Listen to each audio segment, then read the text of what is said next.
Our story begins on Ossus late at night as Luke Skywalker sat alone inside of his small Jedi temple. He'd spent the previous day trying to train Ben Solo, but like so many days and years prior, the two of them just did not connect. Ben had too much of his own father in him. He was like Han in all of the right and wrong ways. Luke had always wondered deep down if Han would have made a good Jedi, and his efforts in trying to train Ben showed Luke the answer to that. Tonight, Luke was sitting in reflection. The last 5 years of training Ben were so up and down, but for some reason, he connected so well with all of the other students. The Jedi temple he built among the ruins here often echoed with laughter, sprung with meditation, and lit up with lightsaber practice. His students, gathered from across the galaxy, looked to him not just as a master, but as a sort of father figure, a mentor and a guide. So many had flourished under his quiet strength, their minds opening to the mysteries of the Force, their hearts steady in the light. But from the beginning, Ben was a shadow behind the light. At just 13, he was still so full of promise, a boy full of power that dwarfed even the most gifted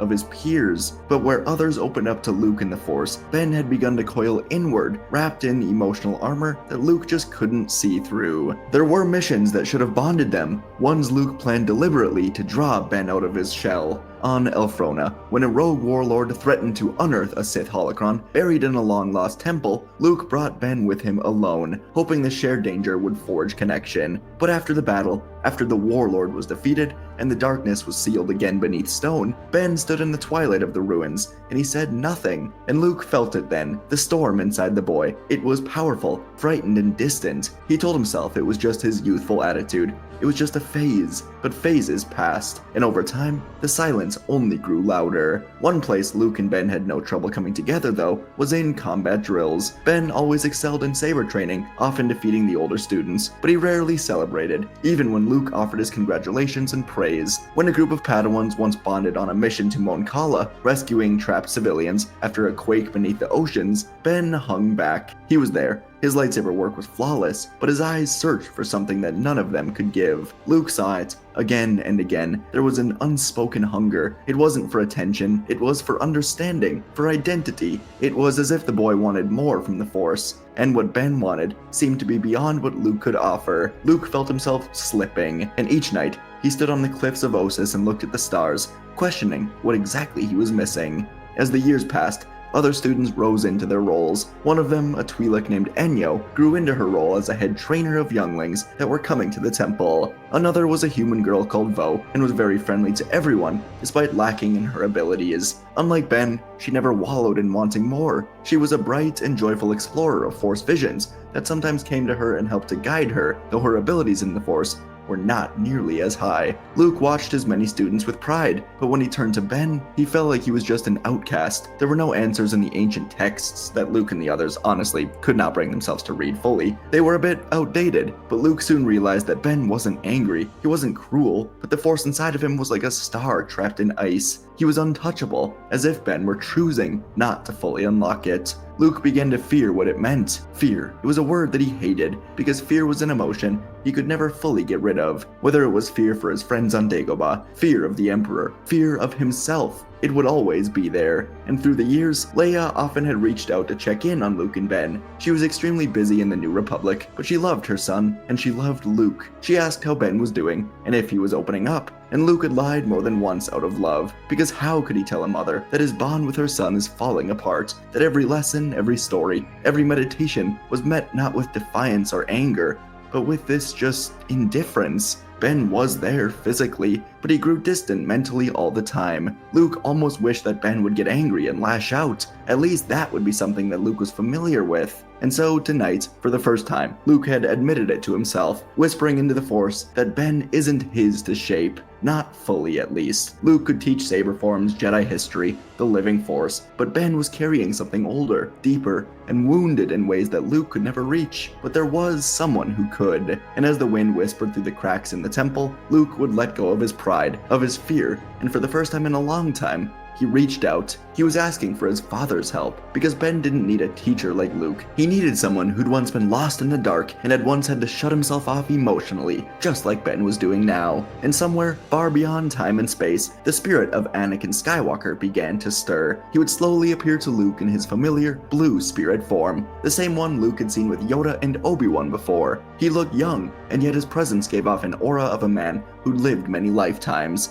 It was hard to explain, but being around Anakin's spirit brought more comfort than anything else. Luke greeted his father, and within just minutes, he poured everything into the Force. His sorrow, his doubts, and his hopes for Ben. Anakin listened, and when Luke finally asked for his help, there was a long silence between them. Anakin's presence seemed to flicker with hesitation. He didn't speak, not with words, but the Force between them was pulsing with resistance. This wasn't Anakin's place. It was no longer his time. He was now only supposed to be a guide to Luke and to the Jedi. And Luke eventually just said that if Anakin cannot train him, then he may have to send Ben back to Leia and Han. So Anakin turned his gaze inward, into the Force, and he felt the Force for Ben Solo. He could sense the burning power, unshaped strength, the same conflict that had once lived inside of him, the same fear hidden deep inside of his heart that Anakin once carried within him. And soon, Anakin knew. Perhaps the Force brought him and Luke here together because only Anakin can truly connect with Ben, and so Anakin would agree. And now father and son stood beneath the stars and began to speak of how to best reach Ben Solo. Luke would focus on the other Jedi and guide Ben from afar. Anakin would train the boy. And so now Anakin faded slowly, awaiting the moment that Luke would truly introduce Ben to him. That next morning, Ben would be woken up extremely early by Luke, and Ben noticed that Luke was much more chipper than usual. He told Ben that they have a special mission today, a mission that only a few Jedi have gone on before. This actually sparked Ben's interest, and so he ventured with Luke into the wellspring of life.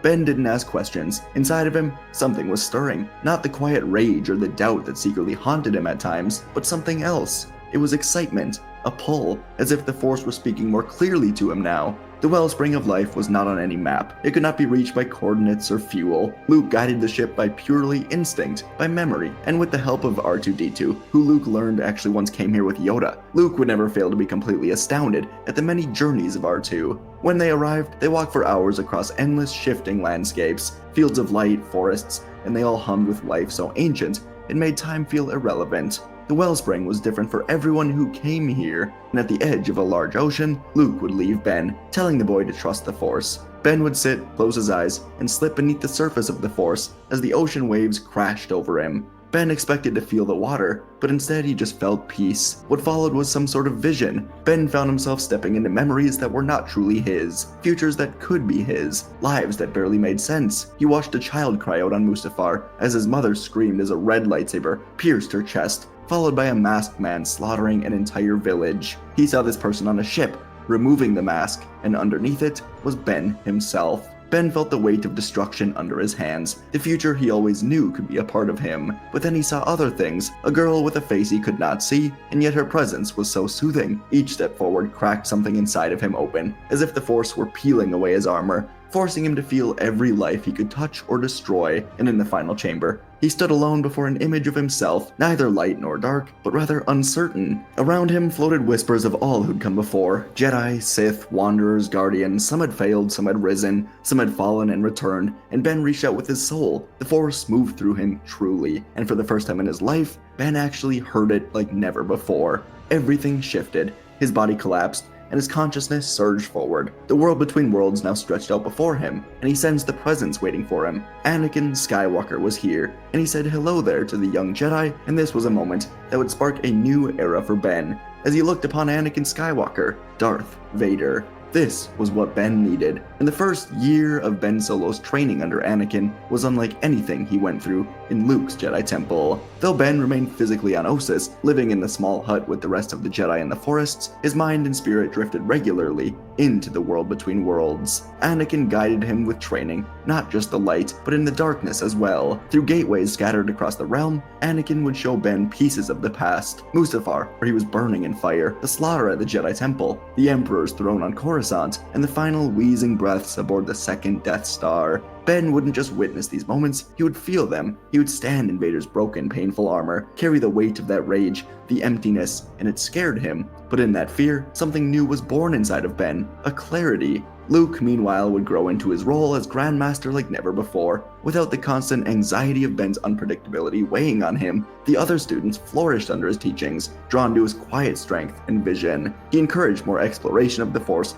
beyond combat. He would send initiates and younglings, Padawans, to work alongside Outer Rim communities, healing from the scars of the Empire, while also undergoing lengthy meditations inside of the temple. And the temple finally became the home of growth and the wisdom that Luke always wanted. He didn't often speak to Ben as he was letting the boy explore this new path, but when he walked the quiet paths at night, he would pause and look to the forest with peace. He knew Ben was out there, and he trusted in the one now guiding him. In the outer galaxy, though, the seeds of unrest were beginning to grow more and more every day. Leia Organa, no longer a senator of the New Republic, but the general of a building resistance, led small fleets across forgotten systems where the First Order was beginning to emerge. The First Order was still a shadow, but its movements had grown bolder, raiding trade convoys, co-opting Imperial holdouts, taking children from the Outer Rim. The New Republic, committed to peace, refused to acknowledge this threat. Their leaders clung to demilitarization, unwilling to believe war could return. Leia knew better. She commanded a dozen skirmishes in the unknown regions, making allies in secret, rebuilding networks of spies and informants, preparing for war. In Ben's second year with Anakin, they explored what lay beyond the doors of the world between worlds, the lives that Ben could have lived.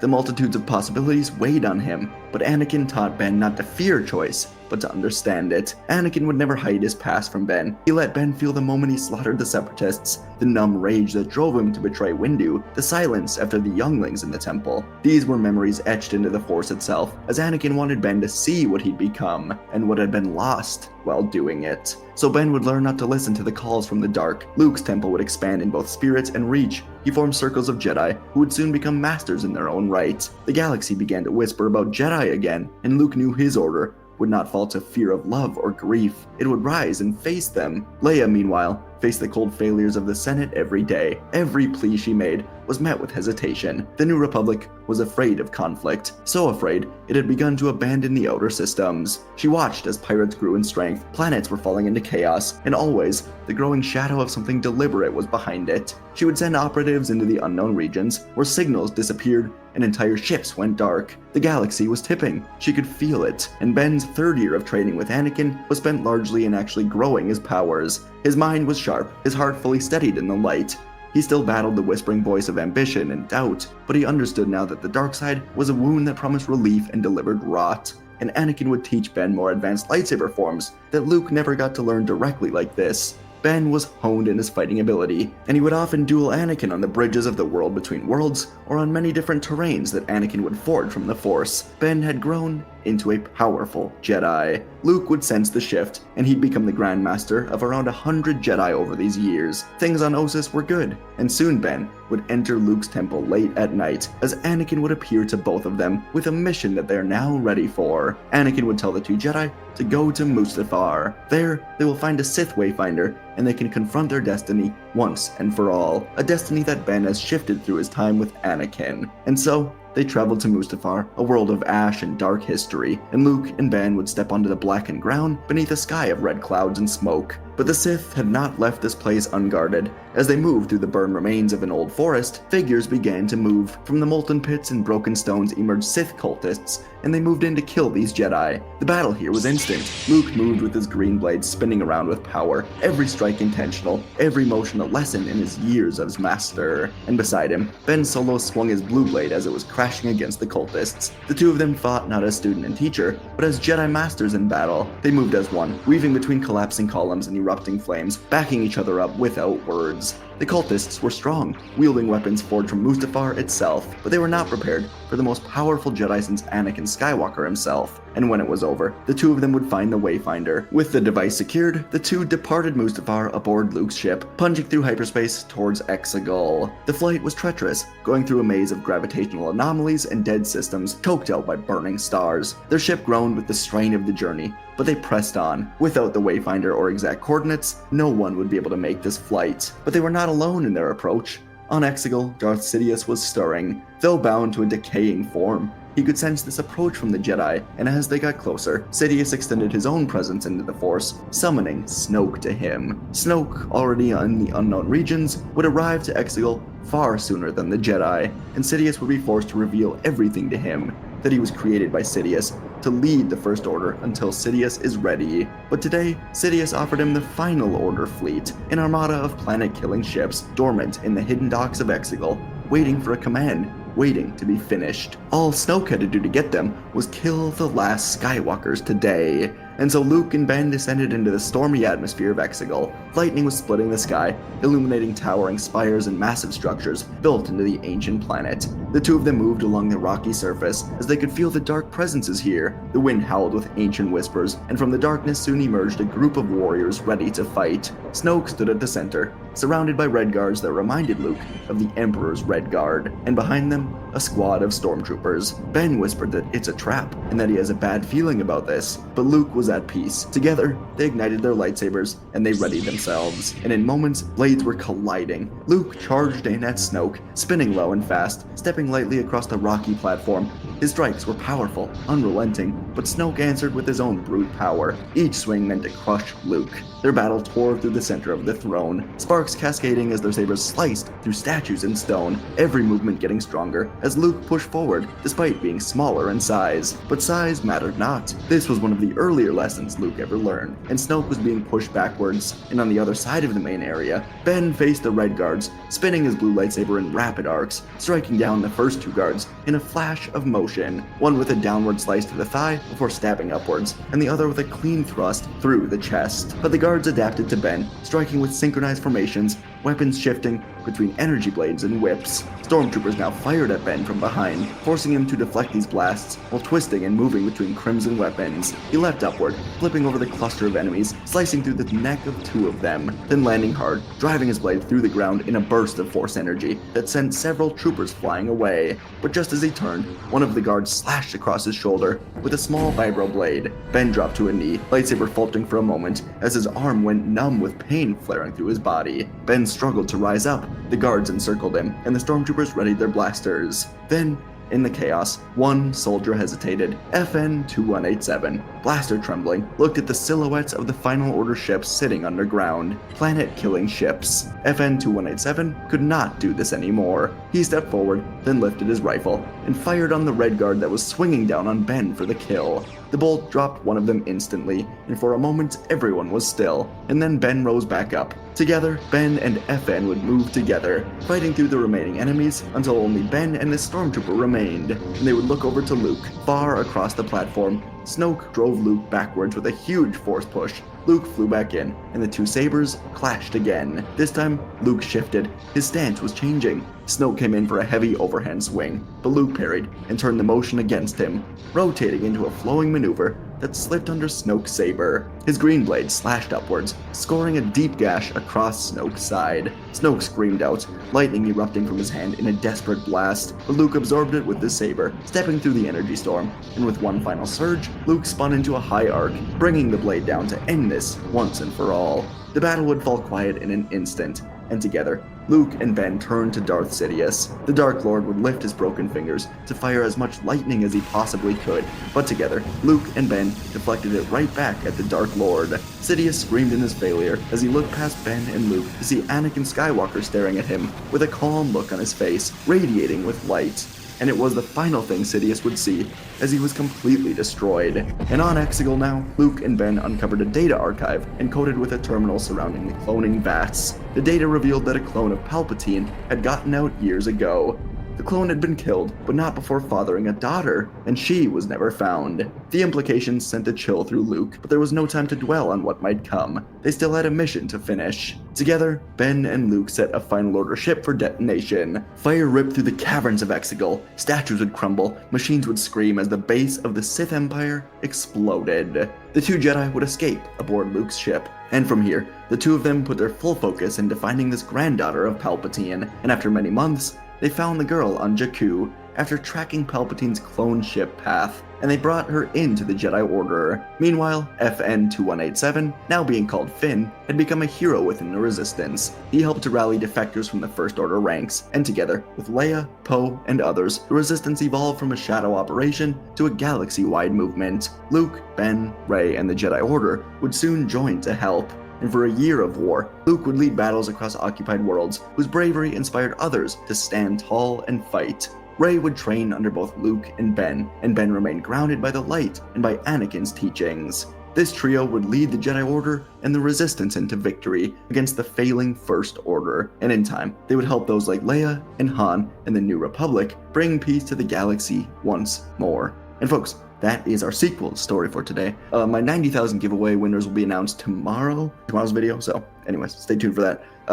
Yeah, sequels. You guys like sequels? I know most of you don't, but I know you guys like Anakin. I like Anakin. I like the sequels, so I put them together and we get a video like this. I think it's fun to explore just the possibilities of Ben. Obviously, like this is to really work, right? If Anakin's Force Ghost could just come in and do this, but it's a fun possibility to explore in this what if space. You know, what if Anakin could guide Ben to help him avoid the same mistakes that he made? So I did enjoy this one actually quite a lot. Hope you guys enjoyed it enough. You know, I know, again, not big sequel fans in here, but I hope I could do enough to make you maybe look at it a little differently or just like enjoy this take on the sequels. So yeah, let me know what you thought down below. I'll be there. Thanks. Let me know what you want to see next. Appreciate it, and I'll see you in the next video.